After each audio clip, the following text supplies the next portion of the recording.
Good afternoon and welcome everybody to a Chiltern Teaching School Hub RQT webinar in partnership with Pioneer Learning Trust. Today we're really fortunate to have Adrian Bee with us. He's going to be working through a session on early subject leadership. Just a few pieces of information for you very briefly. Today's session is being recorded, and it's being recorded so we can share it with our colleagues out on our YouTube platform for further CPD. You have two options today if you want to get in contact with myself or Adrian, and they are at the bottom of your screen. So the chat function, if you want to share something with the rest of the group, or if it's something you want to come specifically to us, you can put it in the question and answer functions at the bottom. Like I said, we are being recorded, so please be considerate of any information that you might share about your school. And I'm going to hand over this point to Adrian. Thank you very much for being with us, Adrian. My name's Adrian Bee. I'm currently one of the deputy heads at Southfield Primary School. And I have been a teacher for about 10 years now. So I remember that when I was an RQT or NQT as it was known then, I was given a leadership role fairly early on. And sometimes you are a bit overwhelmed and think, what on earth can I do? So the idea today is that we'll have a look at how you can prepare to be an outstanding leader. Okay. So just skip past those. So the aim of this session is to know exactly what subject leadership looks like and to be able to understand the core expectations of being a subject leader and what you can do to begin to successfully lead a subject. And then towards the end, we'll be looking a bit more at something that Ofsted focuses on, and that's the intent, implementation and impact. There will be points during the session where I might ask you to contribute via the chat function. So please feel free to fill that in when we get to those points. So first of all, and this is somewhere where I'm going to ask you to use the chat function. What exactly do you think leadership is? So when you hear that question, what springs to mind? So if you could just pop something into the chat so that I can see what ideas everyone has, that would be fantastic. Okay, so subject leader's actual role, what does that entail? Okay, so first of all, you need to have a very secure knowledge of the curriculum of the curriculum of your subject area, because you're going to be going to other people and saying you need to be doing things like this and that. So if your subject knowledge is not secure, you're less likely to get people to actually follow what you want. You need to know how teachers plan to deliver their subject. So what is the process that the teachers go through when they're preparing to teach their subjects? Do they have planning meetings to prepare for it? What materials do they use? Those kind of things. You need to know how and when your subject is taught. Now, if you're a core subject leader, that's fairly easy. So maths and English, they're taught every single day. But if you're a foundation subject leader, you might need to have a look and see when things are being taught. Are subjects being blocked? So you might have a week where someone is doing all DT in their foundation subject, or is it that people have set aside time each week to do separate bits? They might be doing some RE, some PSHE, some art, and they might be doing that each week. You're going to need to know how often that happens, so that you can keep an eye on what's going on, so through drop-ins and that kind of thing. Know how learning is assessed. One of the key things that Ofsted will do when they come in is they will ask you, how do you know that the children have learned this? How do you know that the children have learned that? And one of the ways that you're going to be able to answer that is to know how the teachers are assessing that learning. They're probably not going to ask you for the actual data itself, but as long as you can back up anything that you're saying about to the assessment, you'll be on the right track. So, to know what progression is through the subjects in your school and what it looks like across the school, that is the teaching of the skills. So, when are skills taught? Which year groups are they taught in? How are they built on year? Because one of the key things that Ofsted will look at is what your progression looks like across the school, making sure that all children, no matter what their abilities are, can make the maximum amount of progress possible. And then another very important thing, the sequence of those lessons. It's highly likely that if you were to get an Ofsted visit, that they will, when you go as a subject lead, when you take someone into a lesson or to have a look at books, they're going to want to know what lesson is being taught, what came before it, and what came after it. And that might not necessarily be, it could be what came before it that half term. It could be what came before the year before, 2 years before, and what is the final destination point. So when those children get to year 6, what will that look like in year 6? Okay, so you need to have a very thorough knowledge of that role. Okay, so we're going to have a quick look at what Ofsted's view of subject leadership is. Because at the end of the day, as a subject leader, when Ofsted come in, they are going to be having a look at your role and having a long chat to you. So Ofsted believe that you should be playing a leading role in preparing and reviewing policy for the teaching of your subject. And we'll be looking a little bit later about focusing on what that policy will look like in your subject. You need to be able to plan and organise your curriculum, and you need to be able to do that across the entire school, so that you set like really good rates of progression across the school and make sure that those can be sustained, and also that you have extremely high standards. That's one of the key things that they will be looking for. You'll need to be able to monitor and evaluate the implementation of that policy and any planning that goes with it. And that might link to whether you've got your own subject plans or whether you are using a scheme of work, which we'll again look at a little bit later.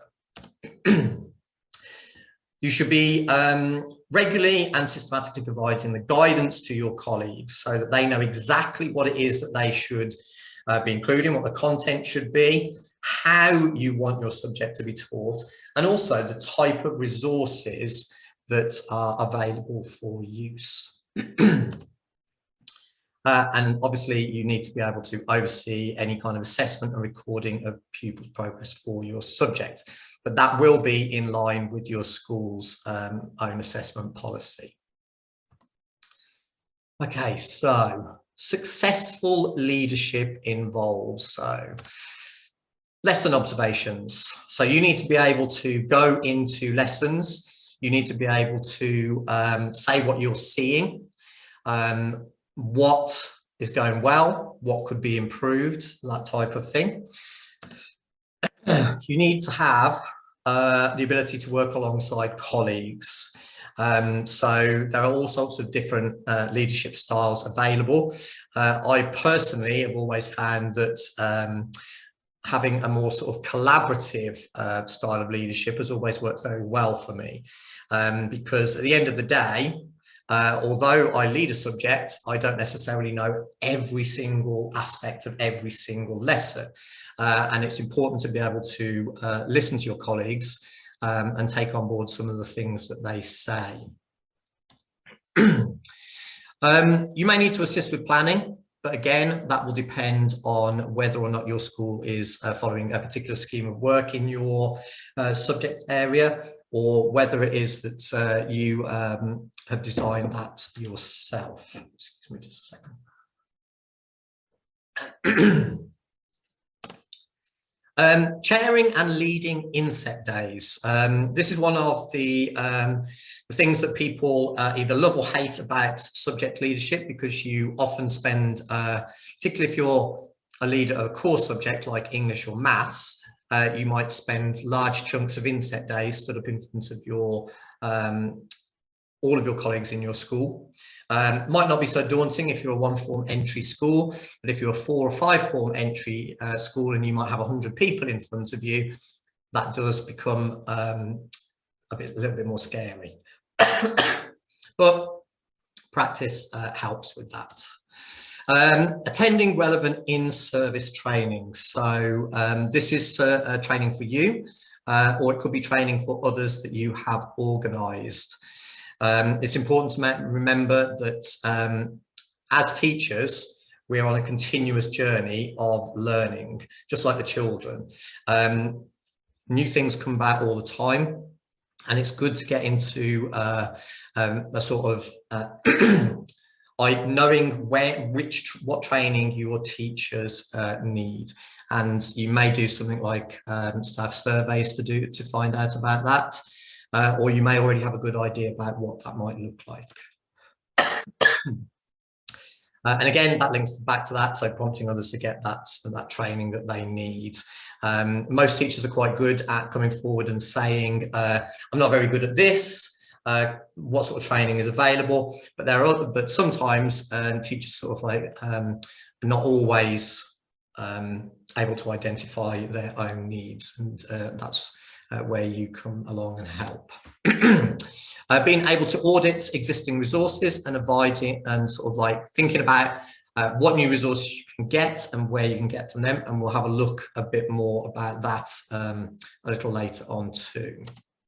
And then finally, representing the school in local clusters groups. So if you're from Luton, you're probably aware that Luton is divided up into sort of different areas. So for example, we've got the Central Area Partnership or the West Area Partnership, which my school is in.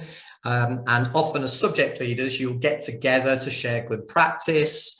You might do some things like moderation, that type of thing. And these are excellent events where you can do some really good networking. So the sharing of ideas really helps to sort of like build your own knowledge of your subject area. So when you first become a subject leader, it can be quite a daunting prospect. Suddenly you've gone from being looking after your own individual class to looking after a subject which crosses across the entire school. And if you're in a big school, that might mean that you end up having to get to know some teachers that you actually didn't really have a chance to know before. So just to begin with, you need to start about thinking about what the long-term and medium-term plans are in your subject, and that is in all year groups. So for example, I currently cover maths at my school, and that means I have to know what is being taught from nursery all the way up to year 6. And that is quite a difficult, a daunting prospect. But it's something that is expected of you, and it's something that you get paid for if you're a core subject leader. Now, we're quite lucky in that we follow a scheme of work, but that still doesn't mean that, it still means that there's lots to do. So I need to know exactly where that scheme of work is, what it involves, what it means for each year group. It comes with progression tables as well. And I still need to know all of those things. Okay, so again, as we mentioned before, you need to know what teaching in your subject looks like across the school. You need to know what those resources are, which we just said. You need to be thinking about an action plan. Do you have one? What does it look like? And we'll be looking a bit more at that in a moment. And then finally, thinking about, when we go into a little bit more depth about thinking about the intent, the implementation, and the impact that your curriculum has on the children's learning. Okay, so the first thing that I did when I became a subject leader is I created a subject file. Now, in some schools, this is a compulsory thing. They expect you to have one. Other schools, it's not. My subject file is an actual physical file because I like to have the things in front of me. I like to put post-it notes on it. I like to write notes all over it. But some people, they have electronic versions instead. And really, it's whatever suits you. Now, the reason I have a subject file is because I know that if we get a visit from Ofsted, they are going to ask a range of certain questions. So I try and keep everything I will need to be able to answer those questions succinctly in that subject file. So the first thing I do is the subject policy. I have a think about what that is and where to find it. Then we've got our action plan. We've got long-term and medium-term plans. We've got schemes of work, if those are applicable to your subject, progression maps. I keep training evaluation logs, so any training that any teachers or TAs get sent on, they evaluate that training, they come back to me so that I know in the future whether it's something that's worth booking again for other people, or actually whether it may not be at all. I do an audit list of all resources, and I keep that in that file so that I know what we still need, what it is that we're missing, what we might have plenty of. I also keep a monitoring schedule. So each half term, I design a schedule of monitoring that I give to all members of staff so that they know what I'll be looking at each week. So, for example, it could be that I come in to look at their annotated planning. It might be that I come into lessons and have a look at how physical resources are being used by the children and whether that's actually making an impact, positive impact on their learning. And then finally, I have a section of Ofsted questions. Now, the one good thing about the internet is that you can Google it, Ofsted questions for maths or for English in primary school, and you will get a huge bank of likely questions that Ofsted could ask you. And I found this invaluable, not just to prepare for a visit, but also to help me successfully lead that subject, because they're all the sorts of things that make you a good team leader or a good leader for your subject. So we'll look at some of these in a bit more detail. So, first of all, your subject policy. Now, when you get handed a subject leadership role, one of the easiest things to do is to go to your website and have a look at the policies and download the policy for your subject, because it will already be there. You need to make sure you know exactly what is in that policy. And it could be a case that actually you read through it and you start to think, well, do you know what? Actually, I don't think this policy suits what I want to do with the subject. And then in conjunction with members of your senior leadership team, you can start making alterations to it. For example, this year we changed from using White Rose materials in maths to Power Maths. So that meant that I had to go in and update our policy to make sure that that matched. So that anyone visiting our school that sort of comes to do a deep dive or subject review, they'll look at that subject policy and they'll see whether that actually relates to what's going on in the school. Now, that policy might be divided up into different areas. So I've borrowed this from, I think it was Twinkle that I got this one from. So you'll start off with things like your aims and objectives, what it is that you want to achieve in your subject. And what exactly will the children end up achieving by the end of their sort of time in your school? What will that look like? Thinking about teaching and learning, a brief statement about what that might look like. You've got, obviously, you can read curriculum coverage, things about how the subject is planned, all the sorts of things that parents might be interested in finding out about. Because it could be that parents will read this and they'll come to you for some clarification about your subject. Okay. So, a subject action plan. It's extremely important that you have one of these, and your school will have a school improvement plan.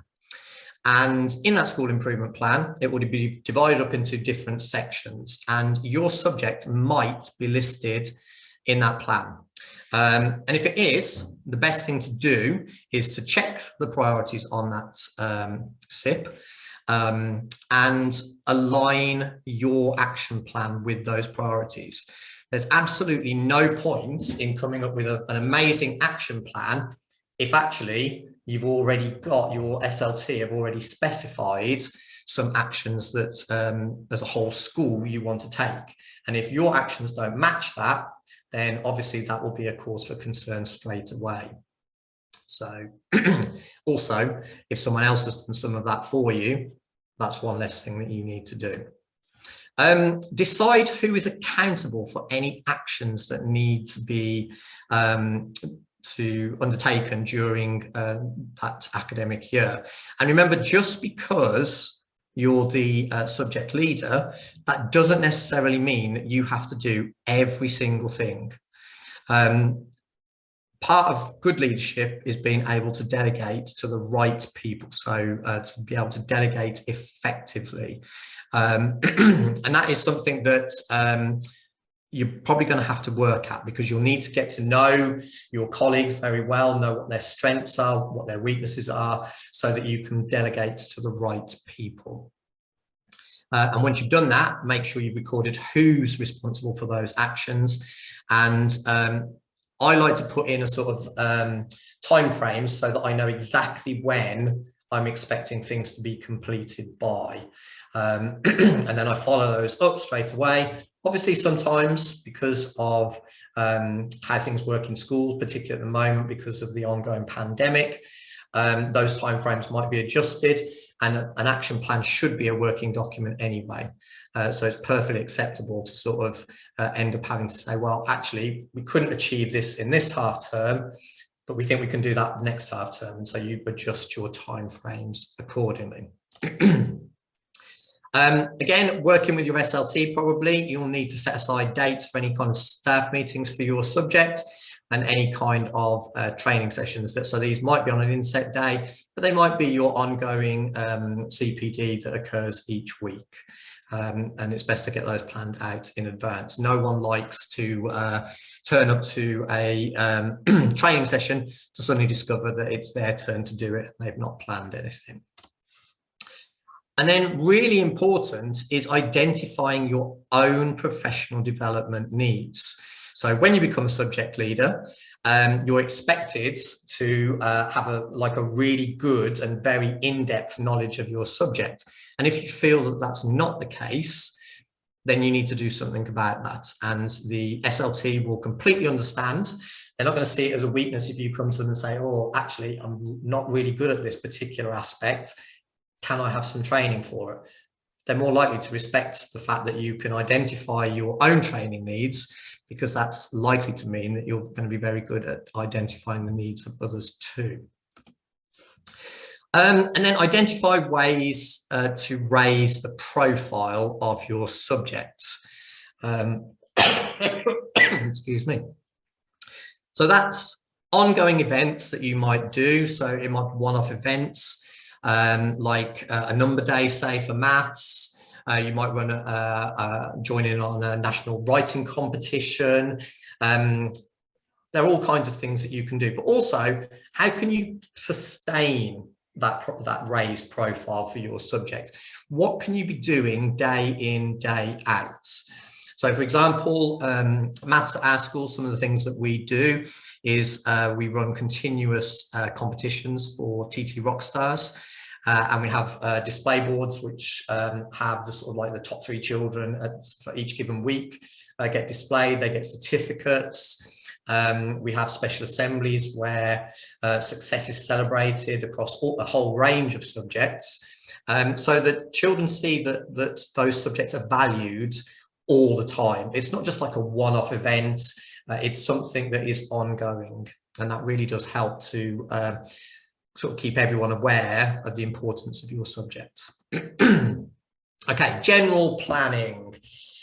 So I mentioned before that you need to think about your long and medium term plans.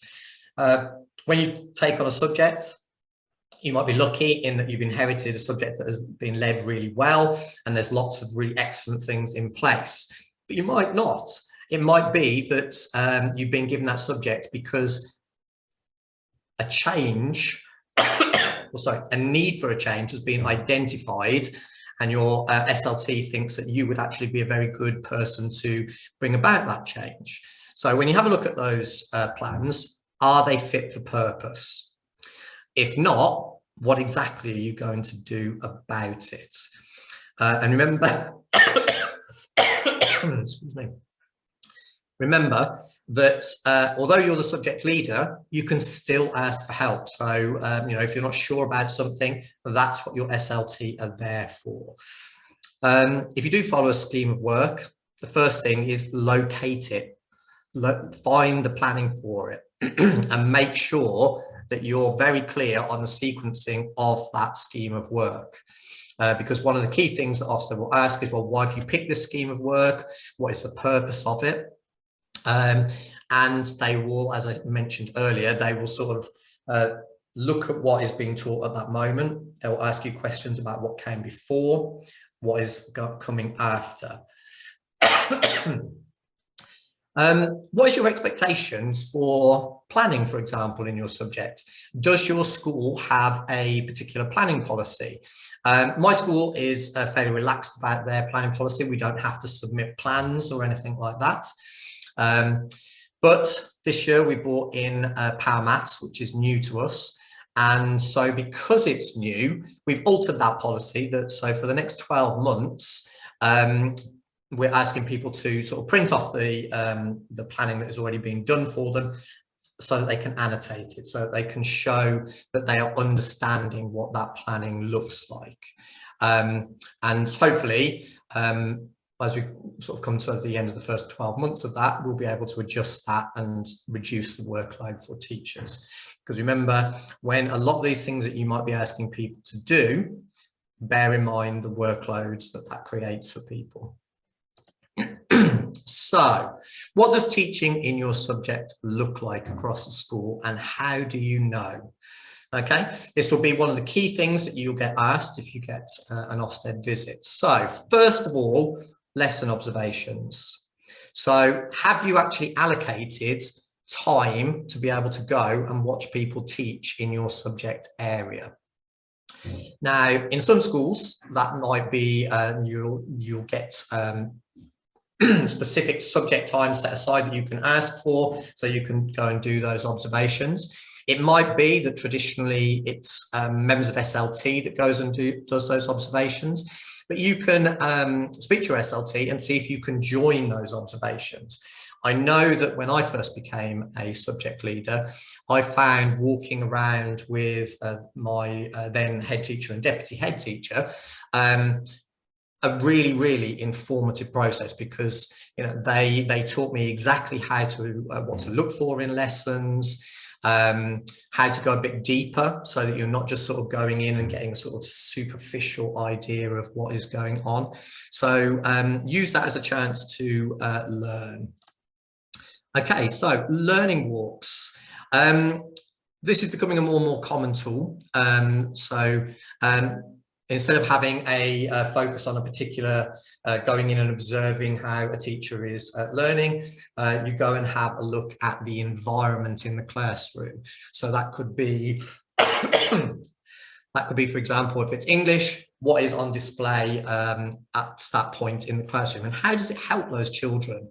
How does it support the children in that class in their learning?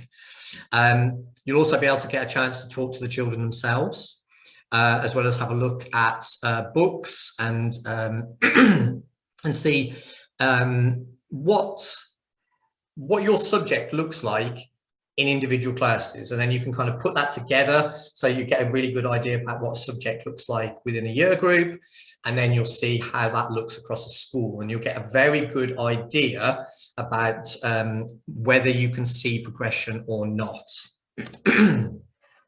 And book looks, so that could be as part of your learning walk, or it could be a separate activity.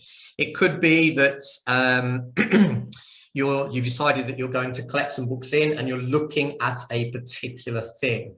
Now, my advice here would be to choose a focus. So, for example, when I collect books in, I might be focusing on the marking and feedback at one particular time. Another time I might be looking at the modelling that is being done by the children.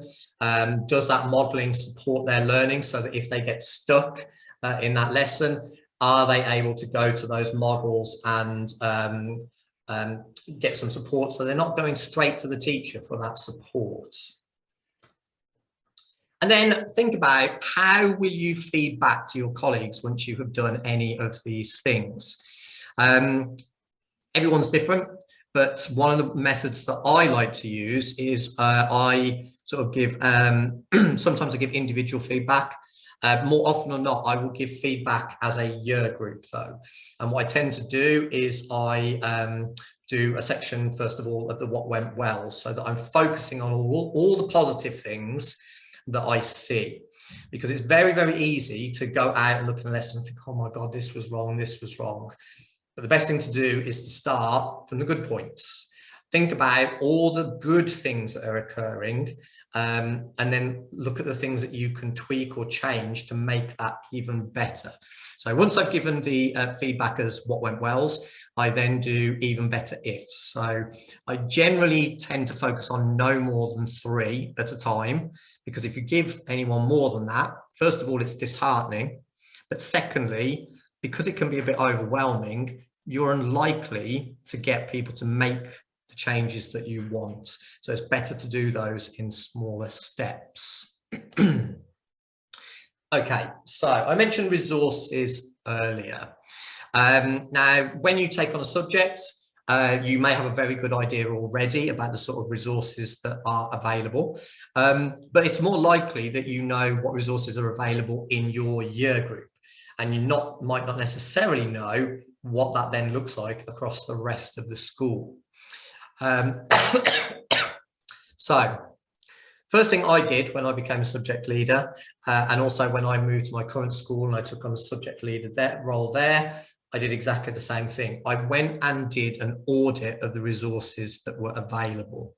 I did a kind of resource amnesty, because teachers sort of acquire lots of resources in their room over time. They don't always get taken back to any central storage areas, and it's very difficult to keep track of what you might have.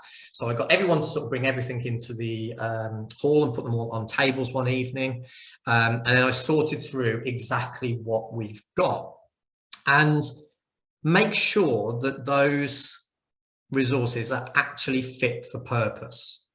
When I came to my current school, I opened up the central maths resource cupboard and was confronted with quite a large space that was absolutely jam-packed with resources. And your sort of initial impression is, oh my God, we've got loads of resources. This is fantastic. But then when I took them out of the cupboard and actually had a look at what we'd got, I realised that a lot of the resources that were in that cupboard weren't even maths resources. They had just been, over time, they'd been dropped off in there. I came across a box that was full of what looked like cubes.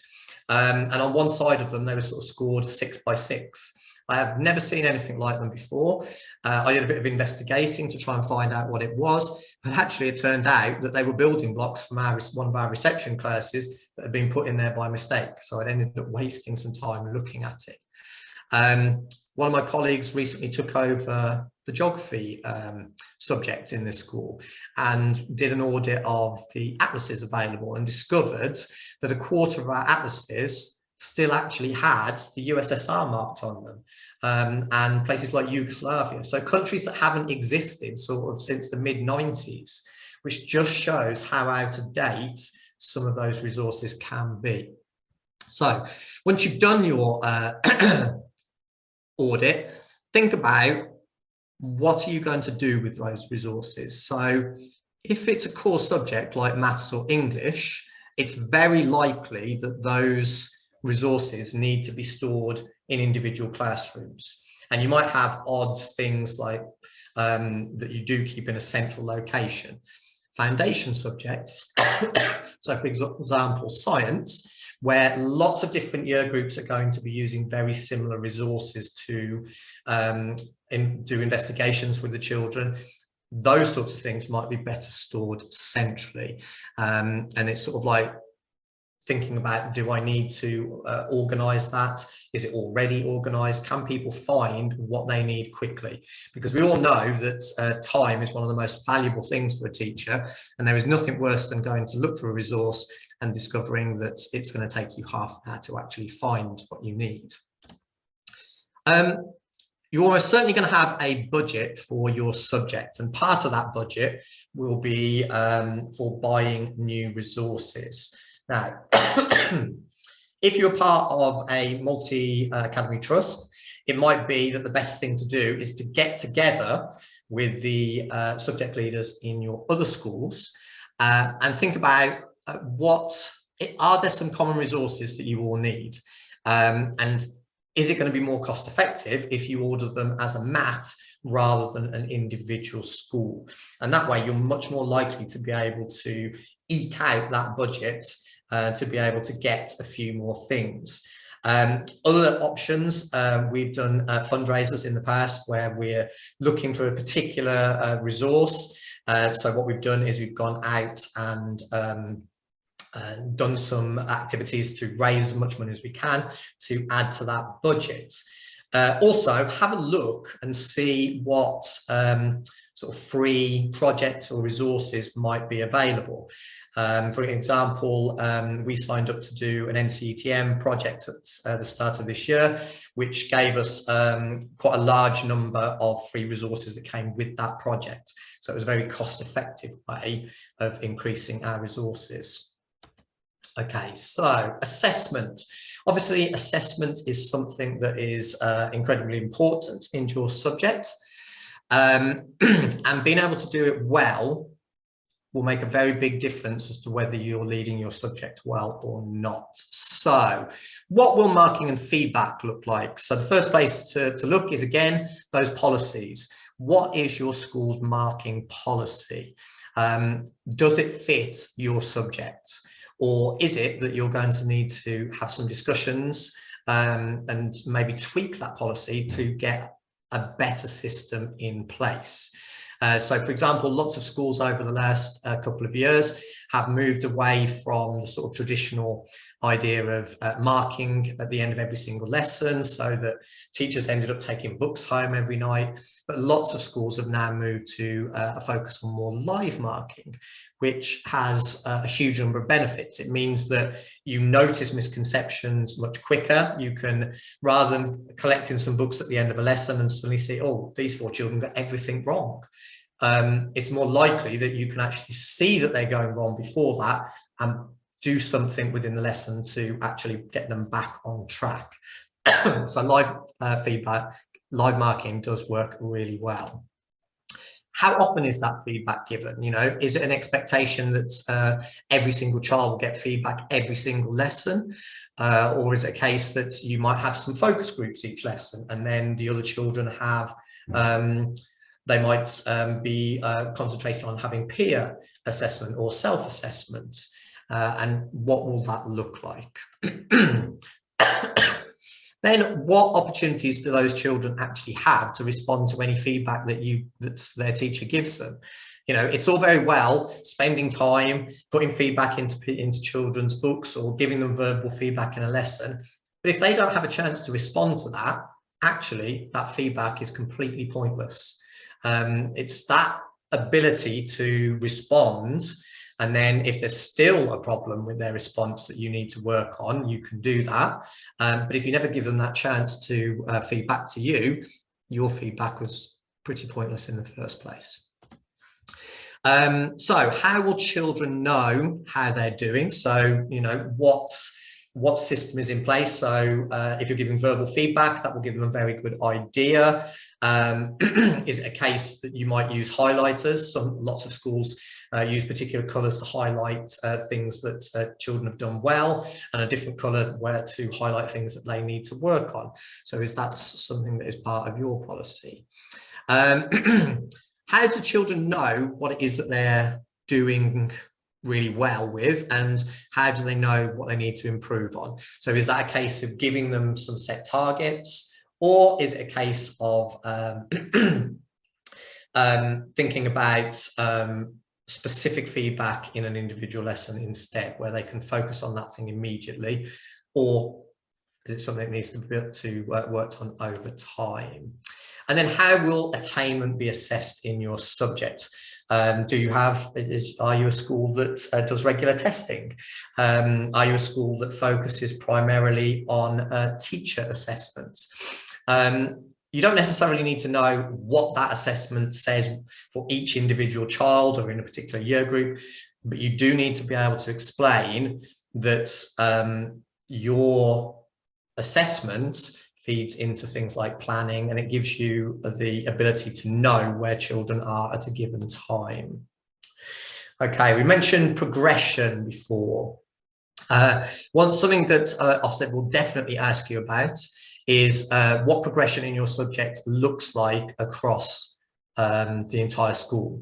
That's much easier in a core subject because you've got very detailed descriptors in the national curriculum. In some of the foundation subjects, that's not quite as broken down, and it may be that you need to actually think about mapping out the skills for yourself, so that skills that children learn, for example, let's think about maybe DT and doing some cooking. So the sorts of cooking type skills that they might learn in year 1, how do they progress? What will they then be doing the following year? How will that lead up to year 6? How is that different? Obviously, if someone were to go into lessons in year 1 and then lessons in year 3 and they look very similar, there's probably not very much progression in there. And that's going to mean that those children are not going to be making the level of progress that would be expected. Okay, and having a strong progression map will also help you have those very high expectations, which drive the children's learning on. Okay, so this is sort of final section that we're going to look at now. Excuse me. One of the key things that Ofsted will look at when they pay a visit to your school is the intent, the implementation, and the impact. Okay, so we're going to have a look at each one of those in a little bit more detail, because this is the bit, when I've spoken to subject leaders in my own school, this is one of the areas where people have sort of got the least amount of confidence. It's the area that they think they really need to be working on. And actually, it's not as bad as it sounds. Okay, so you, as your subject leader, are responsible for the intent. And intent is really just a sort of fancy way of saying what your curriculum will cover. Okay, so what will you expect the children to know at the end of year 2? What will you expect them to know at the end of year 3 and year 4, and so on? So think about that sequence. I mentioned earlier, one of the things that Ofsted will ask you about is what has come before, what are you teaching today, and what is going to be in the future. Okay, so as long as you can explain why you have chosen to teach a particular thing rather than something else, and you know that your curriculum, why your curriculum is taught in a particular way, then you probably actually have a really good grasp of what your intent is. Okay, now one important factor of this, of the intent, is knowing that your curriculum meets the needs of all of your children. Okay, so that doesn't matter what their achievement level is. Can all children access parts of the curriculum, and can all children make really good progress? And I've just put a little quote from the Ofsted Section 5 handbook at the bottom, just to sort of say that the type of thing that Ofsted will think or look favourably on when they're thinking about the intent. Okay, so once you've got your intent and you know exactly what it is that you want to be doing, what you want the children to be learning, then you need to think about the implementation side of that. So how will you go about teaching your curriculum? Okay, what is it that you're going to do to make sure those children learn what you want them to learn? So that could be things like, you know, what fun activities you're going to put in place. Are you going to have things like fantastic finishes? sensational starts, those types of things to grab the interest of the children. And then what is the process of teaching that comes with that? If you follow a scheme of work, you need to be able to justify why you have chosen that particular scheme of work. It's highly likely that it might get compared to something else, and you might be asked, well, why didn't you pick that one? So knowing the needs of your children at this point is extremely important. Knowing why it is that that particular scheme was chosen and how it benefits your children is going to be key. Is your subject taught consistently across the school? So if I go into a class in year 1 to see a maths lesson, what things will I see in that lesson that I will also see in a year 3 class, a year 5 class, a year 6 class? What are those consistencies? And that can be applied to the teaching itself as well, to see whether the quality of that teaching is that consistent in every area. Now, the likelihood is that it won't be, because schools have teachers from, they might be student teachers, they might have been teaching for a long time, and so they will have a very wide range of abilities. Don't be afraid to say, actually, if we go into this year group, we're going to see some excellent teaching from these teachers. If I go into this year group, we're not going to see that strength because they're much newer teachers. And then you'll be asked, well, what are you putting in place to make sure that their quality of teaching rises to match that of the others? And being able to do that is something that Ofsted will be looking for. So finally, again, a little quote from the Ofsted manual. So if you can explain why teachers are teaching in the way that they are and are able to justify your decisions, then you can be sure that you've understood how to implement your curriculum, how to carry it out. So once you've got those things in place, what is the impact of that? What does that look like in your school? So have they learned the things, have children learned the things that you've taught them? And also, how do you know that? Okay, so if you think about what you want the children to learn, and you go into lessons and you speak to children, you look in their books and you think, actually, they haven't really grasped this particular concept. What do you do about it? There is no point pretending to your senior leadership team or to Ofsted or any other visitors that everything in your subject is going amazingly well if it isn't. They are going to realise that, they're going to notice it. Instead, it is much better to identify those shortcomings for yourself and to put things in place to make sure that actually over time you're going to improve that situation. Now, Ofsted don't often they don't ask to look at the internal assessments, they don't look at your progress data, but they will ask you how confident you are that the assessments that you have made are correct. So as long as a teacher can turn around and say, well, I know that I taught them this, and then a couple of months later, we were doing a lesson that was connected to that, and they could all tell me what they had done before, then it's likely that you can prove that actually you have been successful in teaching those things. Okay, so we have primarily looked at subject leadership, but actually there are other different types of leadership in school that you might be heading down. As an RQT, you might be given a subject leadership at the moment, but it might be something that you're aspiring to, particularly if you're in a big school. In a small school, it's likely that those subjects have been handed out to almost every single teacher in the school. In a bigger school, that's not going to be the case. So what type of leadership roles can you also aspire to? So we talked about subject leaders. Some schools have phase leaders as well. And again, it gives you the opportunity to advise, support colleagues, help them develop in that sort of way. And then another way down there is some schools have year leaders. Okay, and this is where I started as an so in my at the end of my NQT year, I moved into being a year group leader, and sort of I developed that over a couple of years before then moving to take on a subject leadership role.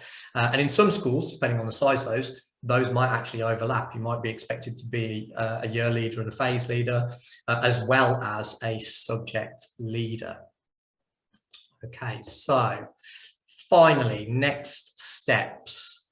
So I bombarded you with quite a lot of different information, but there are some key points in there that you need to consider. So what is going to be your number one priority once you become a subject leader? And although everything that I have said, obviously, they're all important aspects of the job, what I'd like you to think about is what is going to be your starting point? What is the first thing that you are going to focus on? There's no real point in thinking I need to do this, and this, because it won't happen. You won't get it done. Pick a priority and start at that point. Okay, thank you very much for listening. I think this is going to be put onto YouTube as well. So anyone, if there's any bits that you want to review, you should be able to go back and have a look at that. Okay, thank you very much for joining us today.